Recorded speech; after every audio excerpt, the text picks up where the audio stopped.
ನೀವೇನು ನಮ್ಮ ಚಾನಲ್ಸ್ಗೆ ಸಬ್ಸ್ಕ್ರೈಬ್ ಆಗಿಲ್ಲ ಅಂದರೆ ಈ ಕೂಡಲೇ ಸಬ್ಸ್ಕ್ರೈಬ್ ಬಟನನ್ನು ಒತ್ತಿ, ಹಾಗೆ ಪಕ್ಕದಲ್ಲಿರುವ ಬೆಲ್ ಐಕಾನ್ನ ಕ್ಲಿಕ್ ಮಾಡಿ. ಫಸ್ಟ್ ಕಾರ್ಡ್ 6 ಆಫ್ ಸ್ವಾರ್ಡ್ಸ್ ಬಂದಿದೆ. ಮೇ ಬಿ ತುಂಬ ಕ್ರೇಜ್ ಇರ್ಬೋದು ನಿಮಗೆ ಗೇಮ್ಸ್ ಬಗ್ಗೆ, ಆಟಗಳ ಬಗ್ಗೆ. ಬೈಯಿಂಗ್ ಪ್ಲೇ ಸ್ಟೇಷನ್ಸ್ ಅಂತ ತೋರಿಸ್ತಾ ಇದೆ ಕಾರ್ಡಲ್ಲಿ. ಸಮಥಿಂಗ್ ಟ್ರಾವೆಲಿಂಗ್ ಅಂತ ಹೇಳುತ್ತೆ, ಟ್ರಾವೆಲ್ ಮಾಡಿ ಎಲ್ಗಾದ್ರೂ ಹೋಗಬೇಕು ಅನ್ನೋ ಪ್ಲ್ಯಾನ್ ಇರುತ್ತೆ ನಿಮಗೆ. ಬಟ್ ಸ್ವಲ್ಪ ಕ್ಯಾನ್ಸಲೇಷನ್ಸ್ನ ನಾನು ಜಾಸ್ತಿ ಹೇಳ್ತೀನಿ.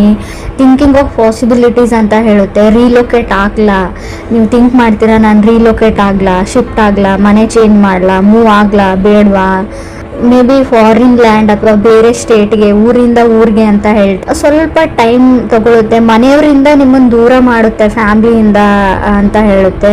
ಸೊ ಮೇಜರ್ ಇಂಡಿಕೇಶನ್ ಏನಂದರೆ ನೀವು ಯಾವ ಪ್ಲೇಸಲ್ಲಿ ಇದ್ದೀರಾ, ತುಂಬ ಜನ ಆ ಪ್ಲೇಸಲ್ಲಿ ಇರಲ್ಲ. ಸೊ ಲವ್ ಲೈಫ್ ರೀಡಿಂಗ್ ಇದೆ, ಬಟ್ 6 ಆಫ್ ಸ್ವಾರ್ಡ್ಸ್ ಇರೋದ್ರಿಂದ ಪ್ಲೇಸ್ ಚೇಂಜ್ ಆಗುತ್ತೆ ಅಂತ ಹೇಳ್ಬೋದು. ಸೊ ಏನೋ ರೀಇನ್ವೆಂಟ್ ಥರ ಆಗುತ್ತೆ. ನಿಮ್ಮ ಪಾರ್ಟ್ನರಿಂದ ನೀವು ದೂರ ಆಗ್ಬೋದು ಅಥವಾ ಅವ್ರ ಹತ್ರನೂ ಆಗ್ಬೋದು ಕೆಲವರಿಗೆ. ಚೇಂಜಿಂಗ್ ಆಫ್ ಪ್ಲೇಸ್ ಹೇಳುತ್ತೆ.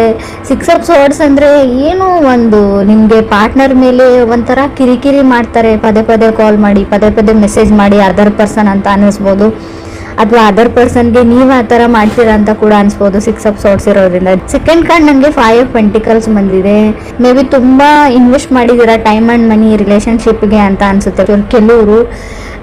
ಬಟ್ ನೀವು ಅಂದ್ಕೊಂಡಂಗೆ ಏನೂ ಆಗ್ತಾ ಇಲ್ಲ ಅಂತ ಕೂಡ ಅನ್ನಿಸ್ತಾ ಇದೆ. ಹಣ ಹೋಯಿತು, ಟೈಮ್ ಹೋಯಿತು, ತುಂಬ ಡೇಟ್ ಮಾಡಿದ್ದೀರಾ ಆ ಪರ್ಸನ್ನ. ಬಟ್ ಅಂಡರ್ಸ್ಟ್ಯಾಂಡಿಂಗ್ ಏನೂ ಬೆಳೆದೇ ಇಲ್ಲ, ಅವ್ರು ನನ್ನನ್ನು ಅರ್ಥನೇ ಮಾಡ್ಕೊಂಡಿಲ್ಲ.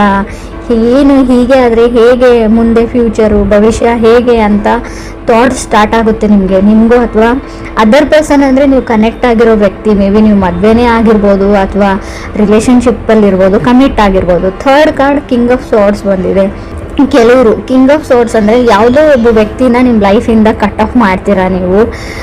ಚೇಂಜ್ ಅಂತ ಹೇಳ್ತೀನಿ. ತುಂಬ ಕಾನ್ಫಿಡೆನ್ಸ್ ಇರುತ್ತೆ.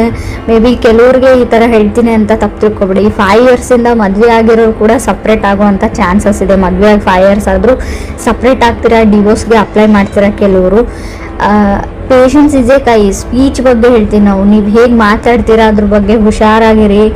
ಅಲ್ಲ ಏನಾದರೂ ಆಗಲಿ ನಾನು ದೂರ ಆಗೋಕ್ಕೂ ರೆಡಿ ಇದ್ದೀನಿ ಅನ್ನೋ ಹಾಗಿದ್ರೆ ಮಾತ್ರ ಜಗಳ ಮಾಡ್ಕೊಳ್ಳಿ. ಸಣ್ಣ ಪುಟ್ಟ ಜಗಳ ನಿಮ್ಮನ್ನು ಬೇರೆ ಮಾಡುತ್ತೆ. ಆದಷ್ಟು ಮಾತಾಡದೆ ಇದ್ಬಿಡಿ ಅಂತ ನಾನು ಹೇಳ್ತೀನಿ. ಫೋರ್ತ್ ಕಾರ್ಡ್ ನನಗೆ 9 ಆಫ್ ಸ್ವಾರ್ಡ್ಸ್ ಬಂದಿದೆ. ಆಂಗ್ಸೈಟಿ, ತುಂಬ ಆತಂಕ, ಸ್ಟ್ರೆಸ್ಸು, ಡಿಪ್ರೆಷನ್ಗೆ ಹೋಗ್ಬೋದು ನೀವು 9 ಆಫ್ ಸ್ವಾರ್ಡ್ಸ್ ಅಂದರೆ.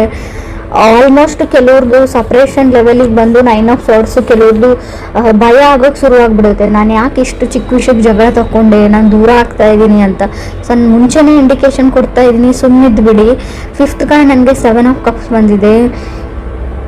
ಸೊ ನಿಮಗೆ ಯಾರೋ ಮೋಸ ಮಾಡ್ತಾ ಇದ್ದಾರೆ. 7 ಆಫ್ ಕಪ್ಸ್ ಮೀನ್ಸ್ ನೀವು ಕನೆಕ್ಟ್ ಆಗಿರೋ ವ್ಯಕ್ತಿ ಚೀಟ್ ಮಾಡ್ತಾ ಇದ್ದಾರೆ ಅಂತ ಅರ್ಥ ಆಗುತ್ತೆ. ಮೋಸ ಮಾಡ್ತಾ ಇದ್ದಾರೆ ನಿಮಗೆ ಅಂತ ಕೂಡ ಕಾರ್ಡ್ ಹೇಳ್ತಾ ಇದೆ. ಅಬ್ಸರ್ವ್ ಮಾಡಿ, ಹುಷಾರಾಗಿರಿ. ಅವ್ರು ಬಣ್ಣದ ಮಾತಿಗೆ ಮಳ್ಳಾಗಬೇಡಿ ಅಂತ ಹೇಳ್ತೀನಿ. ಈ ರಿಲೇಷನ್ಶಿಪ್ಗೆ ನಿಮಗೆ ರಿಲೇಟಿವ್ಸ್ ಕಡೆಯಿಂದನೂ ಬರ್ಬೋದು, ಮದುವೆ ಫಿಕ್ಸ್ ಆಗೋ ಲೆವೆಲಿಗೆ ಇರ್ಬೋದು, ಆಲ್ರೆಡಿ ಎಂಗೇಜ್ಮೆಂಟ್ ಆಗಿರ್ಬೋದು. ಬಟ್ ಅವ್ರು ಹೇಳಿರೋದೆಲ್ಲ ಸುಳ್ಳು ಕಾರ್ಡ್ ಹೇಳ್ತಾ ಇದೆ. ಎಲ್ರಿಗೂ ಅನ್ವಯಿಸುತ್ತೋ ಇಲ್ವೋ ಗೊತ್ತಿಲ್ಲ, ಬಟ್ ಕೆಲವರಿಗೆ ಖಂಡಿತವಾಗ್ಲೂ. 6th ಕಾರ್ಡ್ ನನಗೆ ಪೇಜ್ ಆಫ್ ಸ್ವಾರ್ಡ್ಸ್ ಬಂದಿದೆ. 7th ಕಾರ್ಡ್ 7 ಆಫ್ ಪೆಂಟಿಕಲ್ಸ್ ಬಂದಿದೆ. ನೀವು ತುಂಬ ಟ್ರೈ ಮಾಡಿದ್ದೀರಾ, ಯುವರ್ ಬೆಸ್ಟ್ ವೇಟ್ ಮಾಡಿದ್ದೀರಾ, ಎಲ್ಲ ಮಾಡಿದ್ದೀರಾ. ಬಟ್ ಕಂಟ್ರೋಲ್ ಮಾಡೋಕ್ಕೆ ಆಗ್ತಾ ಇಲ್ಲ ನಿಮಗೆ. ಯಾರನ್ನು ಚೂಸ್ ಮಾಡಲಿ ಅಥವಾ ಯಾರನ್ನು ಬಿಡಲಿ ಅನ್ನೋ ಲೆವೆಲಿಗೆ.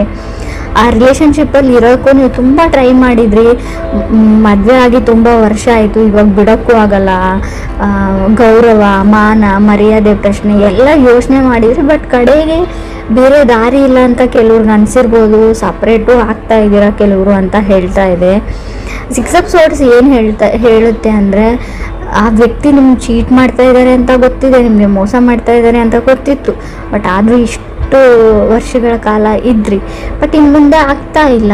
ಸೊ ನೀವೆಷ್ಟು ಪ್ರಯತ್ನ ಪಡಬೇಕು ಅಷ್ಟು ಪಟ್ಟಿದ್ದಾಗಿದೆ. ಸೊ ಅದ್ರ ಬಗ್ಗೆ ಗಿಲ್ಟಿ ಫೀಲ್ ಮಾಡ್ಕೊಳ್ಬೇಡಿ ಅಂತಲೇ ನಾನು ಹೇಳ್ತೀನಿ. ಸೊ ಲೆಟ್ ಗೋ ಮಾಡಿ, ಮೂವ್ ಆನ್ ಆಗಿ, ನಿಮ್ಮ ಲೈಫಿಗೆ ಏನು ಬೇಕೋ ಅದನ್ನು ನೀವು ಮಾಡ್ಕೊಳ್ಳಿ ಅಂತಲೇ ಕಾರ್ಡ್ ಹೇಳ್ತಾ ಇದೆ. ಸೊ 8th ಕಾರ್ಡ್ ನನಗೆ 4 ಆಫ್ ಕಪ್ಸ್ ಬಂದಿದೆ.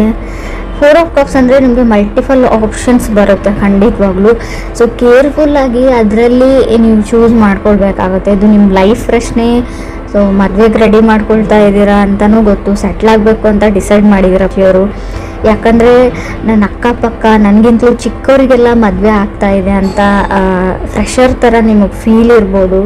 ಸೊ ಅದಕ್ಕೋಸ್ಕರ ನೀವು ಈ ಡಿಸಿಷನ್ನು ತೊಗೊಂಡಿರ್ಬೋದು. ಬಟ್ ಮನೆಯವ್ರನ್ನೇ ನಂಬಿ ಹೋಗ್ತೀನಿ ಅನ್ನೋದು ಕೂಡ ತಪ್ಪು, ಅಥವಾ ನೀವು ನನ್ನ ನಂಬಿಕೆ ಮೇಲೆ ಹೋಗ್ತೀನಿ ಅನ್ನೋದು ಕೂಡ ತಪ್ಪು. ಇಬ್ರಿಗಂತೂ ಡಿಸ್ಕಸ್ ಮಾಡಿಬಿಟ್ಟು ಸ್ವಲ್ಪ ಯಾರಿಗಾದ್ರೂ ಗೊತ್ತಿರೋರಿಗೆ ಅವ್ರ ಬಗ್ಗೆ ಇನ್ನೊಂದು ಸರ್ತಿ ಕಡೇ ಸರ್ತಿ ಎಂಕ್ವೈರಿ ವಿಚಾರಣೆ ಮಾಡಿ ವಿಚಾರಿಸಿ ಈ ಮುಂದಕ್ಕೆ ಹೆಜ್ಜೆ ಇಡೋ ಸರಿ ಅಂತ ಹೇಳ್ತೀನಿ.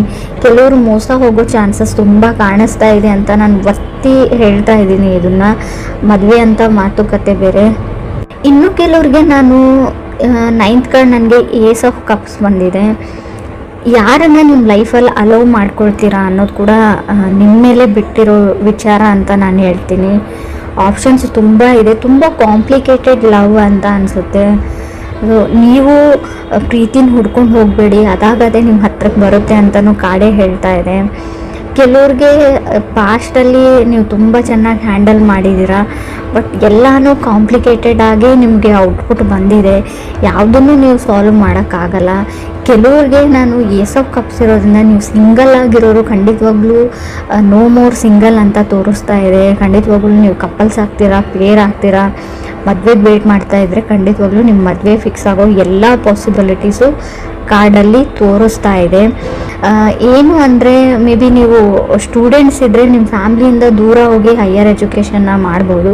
ಬಟ್ ನಿಮ್ಮ ಪ್ರೀತಿ ಪಾತ್ರನ, ನಾನು ಲವ್ ಅಂದರೆ ರಿಲೇಷನ್ಶಿಪ್ ಅಂದರೆ ಹುಡುಗ ಹುಡುಗಿ ಅಥವಾ ಹೆಣ್ಣು ಗಂಡು ಮತ್ತೇನೇ ಇರುತ್ತೆ ಅಂತ ಹೇಳಲ್ಲ. ಮೇ ಬಿ ನೀವು ಯಾರನ್ನ ತುಂಬ ಪ್ರೀತಿಸ್ತೀರೋ ಅವರಿಂದ ಸ್ವಲ್ಪ ದೂರ ಹೋಗಬೇಕಾಗುತ್ತೆ ಅಂತ ರೀಡಿಂಗ್ ಹೇಳ್ತಾ ಇದೆ. ರೀಲೋಕೇಟ್ ಆಗ್ಬೋದು ನೀವು ಅಂತ. ಸೊ ಕೆಲವ್ರಿಗೆ ಬೇಸಿಕಲಿ ರಿಲೇಷನ್ಶಿಪ್ಪಲ್ಲಿ ತುಂಬ ಬೇಗ ಬೀಳುವಂಥ ಚಾನ್ಸಸ್ ಇದೆ. ಫಾಲಿನ್ ಇನ್ ಲವ್ ಅಂತ ಕೂಡ 7 ಆಫ್ ಕಪ್ಸ್ ಇರೋದ್ರಿಂದ, ಅದು 5th ಪ್ಲೇಸಲ್ಲಿ ಸೆವೆಂತ್ ಕಾರ್ಡ್ ಬಂದರೆ, 7 ಆಫ್ ಕಪ್ಸ್ ಬಂದರೆ, ನಾವು ಪೇಜ್ ಆಫ್ ಸಾರ್ಟ್ಸ್ ಮಧ್ಯೆ ಬಂದರೆ ಖಂಡಿತವಾಗ್ಲೂ ಅಷ್ಟೇ ಬೇಗ ಬ್ರೇಕಪ್ ಮಾಡ್ಕೊಳ್ಳೋವಂಥ ಚಾನ್ಸಸ್ ಇದೆ. ಸೊ ನಿಧಾನವೇ ಪ್ರಧಾನ ಅಂತ ಹೇಳ್ತೀವಿ. ತಾಳ್ಮೆ ತುಂಬ ಇಂಪಾರ್ಟೆಂಟು. ಇನ್ನೂ ಕೆಲವ್ರಿಗೆ ನೀವು ಮ್ಯಾರಿಡ್ ಇರ್ಬೋದು ಅಥವಾ ರಿಲೇಷನ್ಶಿಪ್ಪಲ್ಲಿ ಇರ್ಬೋದು, ಏನೋ ಸಣ್ಣ ಪುಟ್ಟ ವಿಷಯಕ್ಕೆ ಜಗಳ ಬರುತ್ತೆ ನಿಮ್ಮ ಮಧ್ಯೆ, ಮುಂಚೆ ಬರ್ತಾಯಿತ್ತು ಹಾಗೆ ಪ್ಯಾಚಪ್ ಆಗ್ತಾಯಿತ್ತು ಅಂದರೆ ಇನ್ನು ಮುಂದೆ ಪ್ಯಾಚಪ್ ಆಗೋ ಚಾನ್ಸಸ್ ಇಲ್ಲದೆ ಇರೋದ್ರಿಂದ ಜಗಳ ಮಾಡಿಕೊಂಡ್ರೂ ಸುಮ್ಮನೆ ಇರೋದು ಒಳ್ಳೆಯದು. ನಿಮಗೆ ಸ್ಪೆಷಲಿ ಹೇಳ್ತಾ ಇದ್ದೀನಿ, ನೀವು ಸುಮ್ಮನೆ ಇರೋದ್ರಿಂದ ನಿಮ್ಮ ರಿಲೇಷನ್ಶಿಪ್ ಉಳ್ಕೊಳ್ಳುತ್ತೆ. ಯಾವುದೇ ರಿಸ್ಕನ್ನು ಕೂಡ ತಗೊಳ್ಳದೇ ಇರೋದು ಬೆಟ್ರು. ನಾನೇನೋ ಹೇಳಬೇಕು ಯಾರಿಗೂ, ನಿಮ್ಮ ಬಾಸ್ ಇರಲಿ, ನಿಮ್ಮ ಮನೆಯವ್ರು ಅಥವಾ ನಿಮ್ಮ ತಂದೆ ತಾಯಿ ಇರಲಿ, ಅಥವಾ ನೀವು ಪ್ರೀತಿಸಿದ ವ್ಯಕ್ತಿನೇ ಇರಲಿ, ಸೊ ಅವ್ರಿಗೂ ಕೂಡ ನೀವು ಯಾವಾಗಲೂ ಅದೇ ಮಾತು ಹೇಳ್ತಾ ಇರ್ತೀರ. ಬಟ್ ಆ ಮಾತು ಮುಂಚೆ ಹರ್ಟ್ ಆಗಿರಲ್ಲ. ಬಟ್ ಇವಾಗ ನೀವೇನಾದರೂ ಹೇಳಿದರೆ ಅದೇ ಮಾತು ತುಂಬ ದೊಡ್ಡ ಮಟ್ಟದ ಗಾಯ ಮಾಡುತ್ತೆ ಅವ್ರಿಗೆ. ಇದರಿಂದ ಎಲ್ಲನೂ ನೀವು ಕಟ್ಟಿರೋ ಏನು ಹೇಳ್ತೀರ, ಇಲ್ಲಿವರೆಗೂ ಕಟ್ಕೊಂಡು ಬಂದಿರೋ ಸಂಪಾದಿಸಿದಂಥ ರಿಲೇಷನ್ಶಿಪ್ಪು, ಬಾಂಧವ್ಯ ಎಲ್ಲನೂ ಮುರಿದೋಗೋವಂಥ ಚಾನ್ಸಸ್ ಇದೆ. ರೀಡಿಂಗ್ ನೆಗೆಟಿವ್ ಅಂತ ಅಂದ್ಕೊಳ್ಬೇಡಿ, ತುಂಬ ಪಾಸಿಟಿವ್ನೆಸ್ ಇದೆ ಇಲ್ಲಿ. ಮದುವೆ ಆಗುತ್ತೆ, ಮದುವೆ ಫಿಕ್ಸ್ ಆಗುತ್ತೆ, ರಿಲೇಷನ್ಶಿಪ್ಪಲ್ಲಿ ಇರ್ತೀರಾ, ಫಾರಿನ್ ಲ್ಯಾಂಡಿಗೆ ಹೋಗೋ ಎಲ್ಲ ಚಾನ್ಸಸ್ ಇದೆ, ರಿಲೊಕೇಶನ್ ಇದೆ, ಹೈಯರ್ ಸ್ಟಡೀಸ್ ಇದೆ.